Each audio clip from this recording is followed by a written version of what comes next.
নমস্কার বন্ধুরা, আপনাদের সকলকে গ্রো আপ চ্যানেলের আজকে নতুন ভিডিওতে স্বাগত। আজ আমরা আলোচনা করব একটি বহুল আলোচিত বিষয়, পিএসবি মন্থন 2025। এটা হচ্ছে সরকারি ব্যাংকগুলির ভবিষ্যৎ নিয়ে ভারতের সরকারের একটি গুরুত্বপূর্ণ উদ্যোগ। এই মিটিং থেকে কি সিদ্ধান্ত নেওয়া হয়েছে, কেন এটি গুরুত্বপূর্ণ, আর ভবিষ্যতে এর প্রভাব কি হতে পারে, এর সুবিধা, এর অসুবিধা সবকিছু সহজ ভাষায় জানবো আজকের ভিডিওতে। তো দেখুন বন্ধুরা, আপনারা দেখতে পাচ্ছেন যে দেশে অন্তত দুটি বিশ্বমানের ব্যাংক তৈরির কথা জানিয়ে দাবি কেন্দ্রের। অর্থাৎ কেন্দ্র চাইছে যে দুটি অন্তত বিশ্বমানের ব্যাংক, যেটা টপ 20 লিস্টের মধ্যে থাকবে। তো পিএসবি মন্থন 2025 এটির মানে কি? পিএসবি মানে পাবলিক সেক্টর ব্যাংক, অর্থাৎ সরকারি ব্যাংক, আর মন্থন মানে গভীর চিন্তাভাবনা বা আলোচনা। এটি আয়োজিত হয়েছিল হরিয়ানার গুরগাঁও শহরে 12 এবং 13 সেপ্টেম্বর। এটি আয়োজন করেছিল department of financial service and ministry of finance. এখানে উপস্থিত ছিলেন সরকারি ব্যাংকের বিভিন্ন কর্মকর্তারা, নেতৃত্ব যেমন চেয়ারম্যান, প্রেসিডেন্ট সকলে, আরবিআই এবং অন্যান্য নিয়ন্ত্রক সংস্থা, প্রযুক্তি বিশেষজ্ঞ, শিক্ষাবিদ এবং নীতি নির্ধারকরা। এই পিএসবি মন্থন 2025-এর মেইন ভিশন হচ্ছে 2047 সালের মধ্যে অন্তত দুটি রাষ্ট্রায়ত্ত ভারতীয় ব্যাংকে টপ 20 লিস্টের মধ্যে আনা। আপনারা সকলেই জানেন যে এটি কিন্তু ব্যাংক মার্জ ছাড়া কোনোভাবেই পসিবল নয়, যদিও কেন্দ্র এটা দাবি করেনি যে ব্যাংক মার্জ করেই এটা করা হবে। তো ব্যাংক মার্জ এটা প্রথমবার নয়, এর আগেও আমরা দেখেছি ব্যাংক মার্জ হতে। যেমন 2017 সালে মোট 6টি ব্যাংকে একত্রীকরণ করে করা হয়েছিল এসবিআই। সেগুলো হলো state bank of Bikaner and Jaipur, state bank of Travancore, state bank of Mahishur, state bank of Patiala, state bank of Hyderabad আর ভারতীয় মহিলা ব্যাংক। এই 6টি ব্যাংকে একত্রীকরণ করে করা হয়েছিল এসবিআই। এরপরেও 2019 সালে আরও 27টি ব্যাংকে একত্রীকরণ করে করা হয়েছিল মোট 12টি ব্যাংক। যেমন কানাড়া ব্যাংক আর সিন্ডিকেট ব্যাংকে এক করা হয়েছিল, ইন্ডিয়ান ব্যাংক এবং এলাহাবাদ ব্যাংকে একত্রীকরণ করে করা হয়েছিল ইন্ডিয়ান ব্যাংক। এগুলো আপনারা আগেও দেখেছেন। বর্তমানে ভারতে মোট 12টি পাবলিক সেক্টর ব্যাংক আছে। এই 12টি পাবলিক সেক্টর ব্যাংক হচ্ছে কি কি? State bank of India, bank of Baroda, Punjab national bank, bank of India, union bank, এভাবে মোট 12টি ব্যাংক আছে। আপনারা জানেন বন্ধুরা, এই 12টি ব্যাংকের মধ্যে সব থেকে বড় ব্যাংক অ্যাসেট অনুযায়ী স্টেট ব্যাংক অফ ইন্ডিয়া। কিন্তু ভারতের সব থেকে বড় ব্যাংক হলেও এটি কিন্তু ওয়ার্ল্ডের র্যাঙ্কিং এর ক্ষেত্রে 47 র্যাঙ্ক করছে এখন। অর্থাৎ আপনারা বুঝতে পারছেন যে ভারতের অর্থনৈতিক অবস্থা কতটা উন্নত।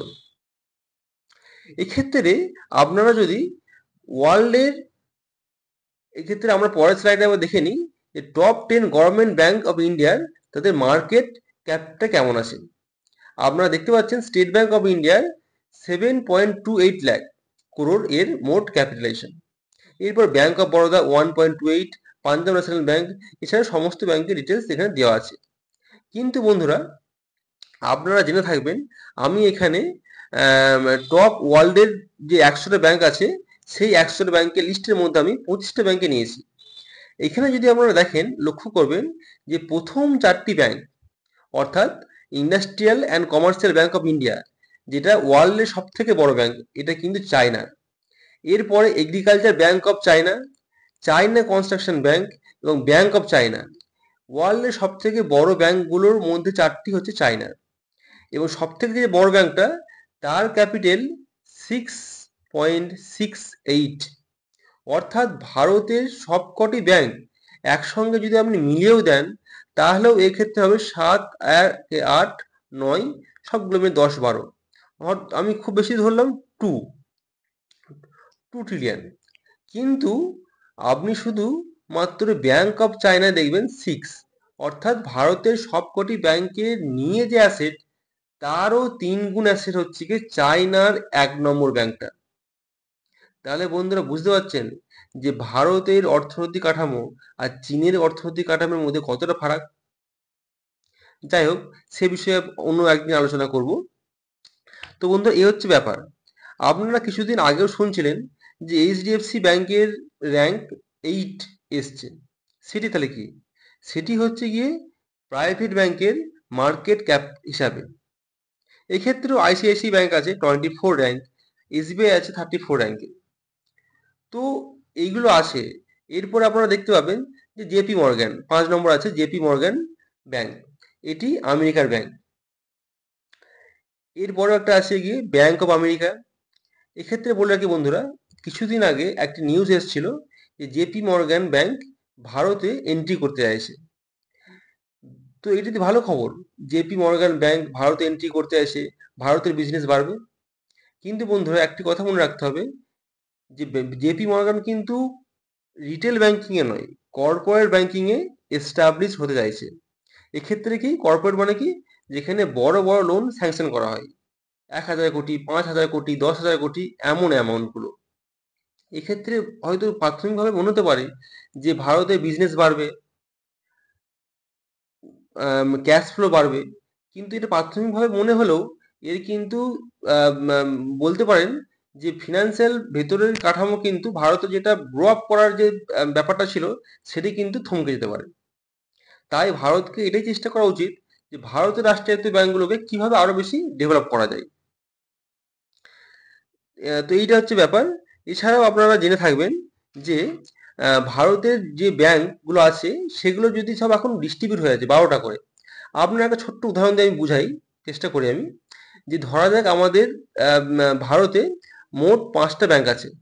এই 5টা ব্যাংকের মধ্যে এর কাছে আছে 2 লাখ crore, এর কাছে আছে 3, এর কাছে আছে 1, এবং এর কাছে আছে 2। এবার ধরা যায় কোনো একটি বড় কোম্পানি যার লোন দরকার 6 লাখ crore। তাহলে এই ক্ষেত্রে কি হবে? কোনো ব্যাংকই কিন্তু একত্রভাবে একে লোন দিতে পারবে না।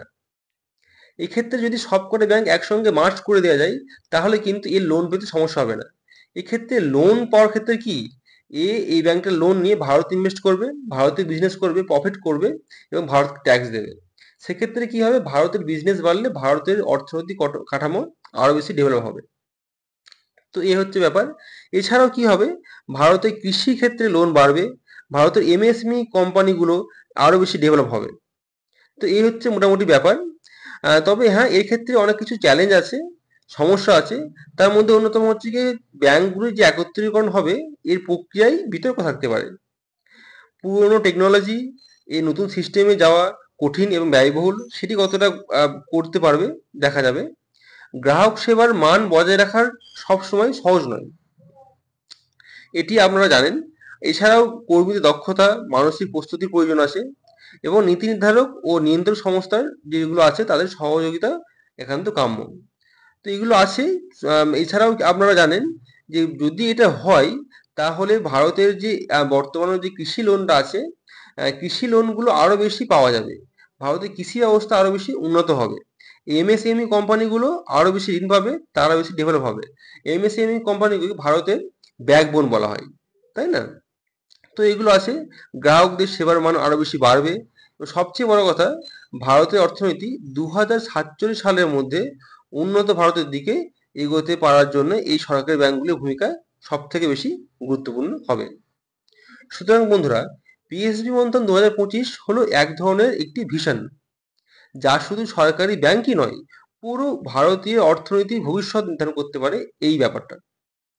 আপনার কি মনে হয়, ভারতের কোন সরকারি ব্যাংক প্রথম শীর্ষস্থানীয় হতে পারে?